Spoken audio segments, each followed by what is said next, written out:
Innovating Education Learning World in association with WISE, an initiative of Qatar Foundation.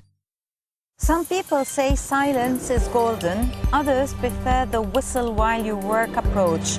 But could a combination of both actually be the best bet? We explore how sound can make a difference to learning outcomes. Silence is often used to help concentration and meditation. In Buddhism, for example, it is thought to quiet the mind and purify the soul, and Buddha is reputed to have stayed silent for an entire week. We look at what happened in one Scottish classroom when the teacher imposed periods of mindful, calming silence. Noise is emerging as the largest environmental nuisance in Europe, according to the World Health Organization. Studies show that exposure to excessive levels can impair cognitive performance in children.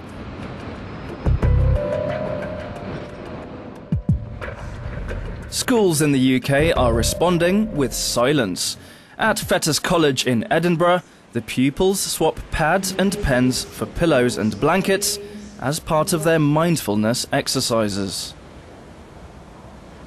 You can find yourself kind of going and not really realising what's happening in the day. It's just you're on autopilot, but it kind of makes you just stop, think and feel like, is there anything wrong with you? How do you feel and stuff? My parents think it's really good because they know that I'm a very kind of stressed out person. I'm just a big stress pot. I just get really worked up about small things. So I think they have actually noticed a big change in me after using them.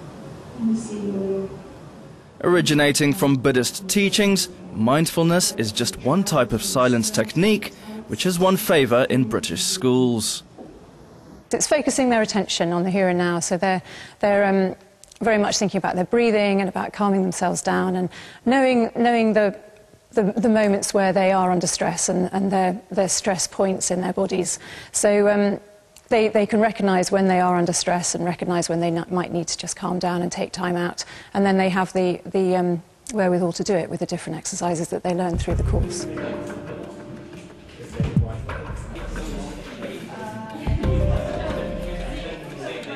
Research shows that silence practices can improve exam results, self-esteem, and even combat bad behaviour.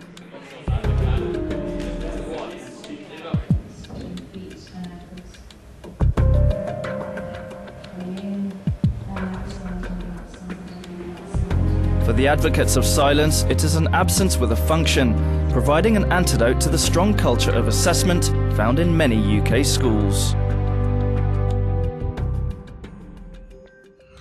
Many people suffer from war traumas, and music is one way to help them recover. But could using music also improve teaching technique? And what about using music to help students with their studies? Let's find out more in this report. Shuafat Palestinian Camp, East Jerusalem. About 35,000 people live in this refugee camp. Afaf has been living here for the past 15 years. Over a period of 2 weeks, she attended a music workshop where she learned how to use music and sounds in the classroom. It changed me a lot. I was very shy. When it was my turn to move my body in the workshop, I didn't know what to do because I wasn't used to it. But now I can create a few moves and I became a leader with my students. 3 times a week, Afaf attends the music workshop in Bethlehem. For the last 6 years, the NGO Musicians Without Borders has been teaching how music and sounds can act as an aid to teaching and learning. The trainers give teachers and social workers new activities and tools that they can use in their daily work. A combination of song, dance, body percussion and musical games. I think it is a fantastic way to become confident. It's a way to experiment and explore and be really creative. And as we know, being able to be creative with things is a great way to learn.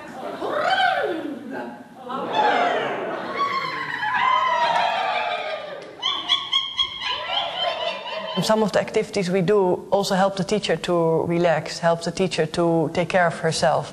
Because especially here in Palestine, it's not easy to work in the schools. There are many issues, there are many problems, so also the teacher needs to take care of herself or the social worker.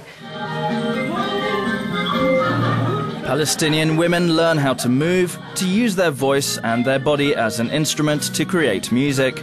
This workshop helped Afaf to express herself better.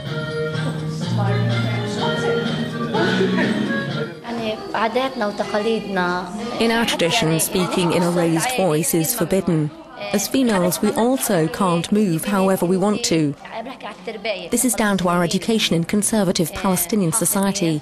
But when you're with the kids at school, you can use movement in the way you want. You forget it's forbidden. In fact, I realise it's not forbidden. It's only our education that makes everything forbidden.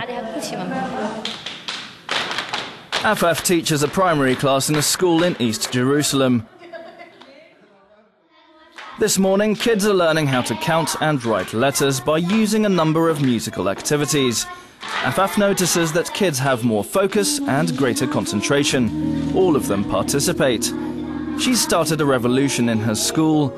Due to the success of this musical education approach, her workmates also want to attend the next music workshop in leadership training. Danish researchers say that polyrhythms can stimulate parts of the brain which help us concentrate. So can learning to drum be a good way of developing your academic abilities?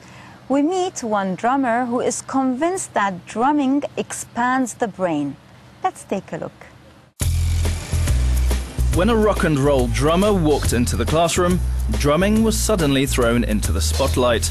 Here in Hong Kong, in this music school, drumming is a serious business. Chris Brian teaches drumming with a serious aim. He says that learning to play one rhythm with the left hand while simultaneously playing a different one with the other develops the brain's capacity to think clearly. And this spills over into other subjects, meaning that accomplished drummers often do well in other subjects too. And more educational experts agree. When you play the drums, particularly if you use polyrhythmic rhythms when you're playing, what it does, it engages many of the brain systems more than almost any other activity known to science. And this is, in saying this, the drum set is obviously a beneficial form of education which music schools and schools in general around the world, most of them of which have overlooked. Educational experts worldwide agree that developing learning abilities in one area enables people to learn other subjects better too. Because of what's happening in the brain, with so many things happening with the body, which engages so many of the brain systems simultaneously, they become more aware, they become much more confident, and they start to see that because they're doing something which is difficult and a lot of fun, they see the world very differently, and they develop what I call creative maturity, and it passes on to all aspects of their life. So it's particularly good for younger people who are going through school, who are being bogged down with a lot of homework or peer pressure, and it's a wonderful thing, and it happens with all of my students who do well. All of my students who do well on drums, which is many of my students, they're all top of their grades, they're very confident, they keep away from drugs and alcohol, they know what they want to do with their lives, they don't waste their time on video games, they excel in their lives. And this is all due to drums. It can't be a coincidence because they all do it. Research conducted by scientists at the University of Toronto shows that when a child's brain is engaged in playing different rhythms with their two hands and their feet, it improves concentration and even IQ.